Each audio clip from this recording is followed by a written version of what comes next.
Speeding up a chemical reaction, section 2.8. There are several different ways to speed up a reaction. We need to go through a little bit of a vocabulary to start here, that if we use the word kinetics, that is the study of the rates of reaction, so how fast a reaction happens. And then reaction rate is the rate at which reactants make products. So the collision theory helps explain how fast a reaction happens. There's three different circumstances that have to be met for a reaction to occur. The first one is that the reactants have to collide or run into each other. The second is that collisions must be at the correct orientation, so they have to be lined up correctly. And then the third would be they have to have a minimum energy for that reaction to occur. So, taking in that all three of these things have to happen, there's only a very small number of collisions that meet these requirements and cause an actual reaction. A lot of particles are running into each other and nothing ever happens, because if all three of these points are not happening at the same time, a reaction does not occur. So in order for two molecules to react, they must come in contact with each other. So as we watch this animation, we will see that happen. Okay? If they don't move, they're never going to react. They have to have the correct orientation. For a collision to result, they have to be aligned in the way that a reaction will happen. So if this F2 runs into the nitrogen in this way, it's not the correct orientation, nothing will happen.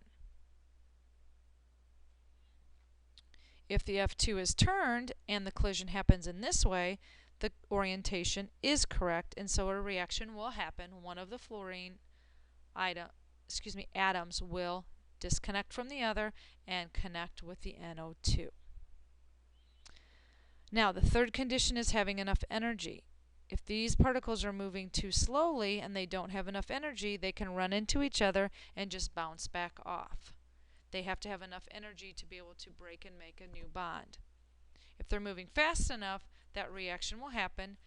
The particles will break apart and a new bond will be formed. So activation energy is that minimum energy needed for that reaction to occur. We can draw this on a coordinate diagram.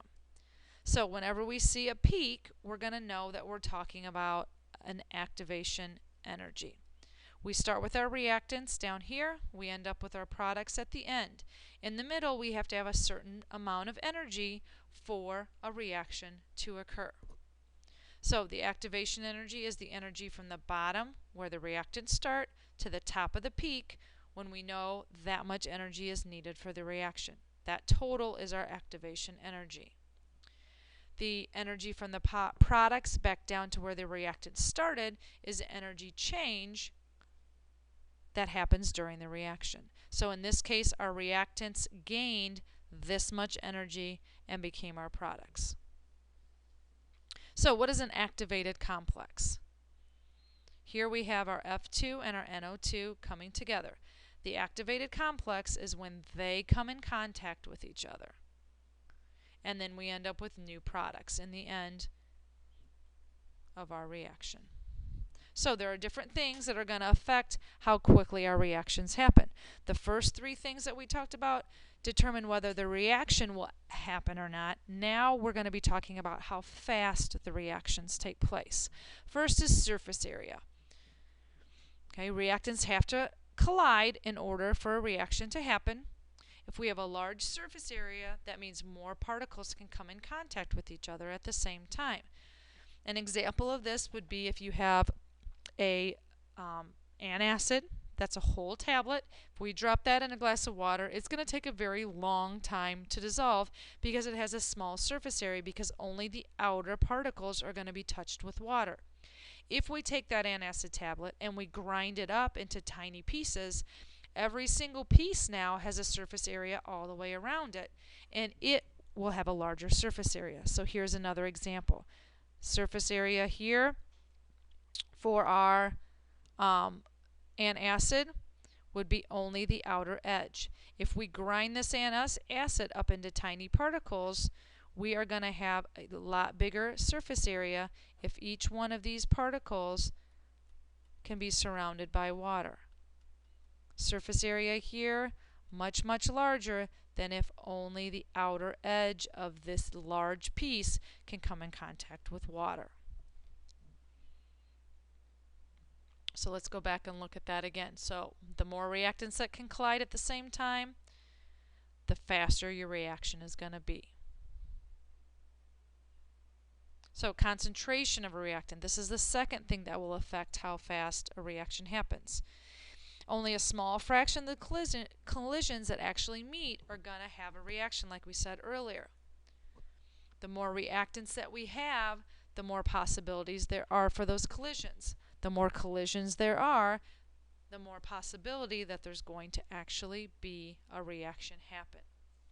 So, if we increase our concentration, we're going to increase our reaction rate. Third thing that can affect our reaction rate is temperature. Again, reactants have to collide with enough energy to be able to be activated. If the particles are moving at a higher temperature, we know they're going to have more energy, they're going to be moving faster, there's going to be more collisions. If there's more collisions, it's more likely that there's going to be a reaction happen. So again, for most reactions, as the temperature increases, the reaction rate will also increase.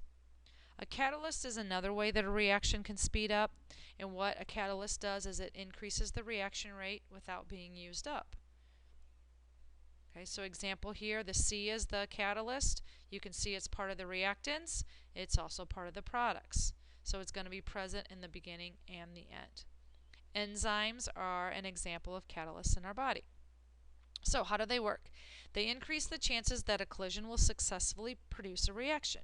They do this by holding a molecule so that it will line up in a better orientation so that that collision can occur. Once the reaction does occur, the catalyst just releases that molecule and it finds another one to help.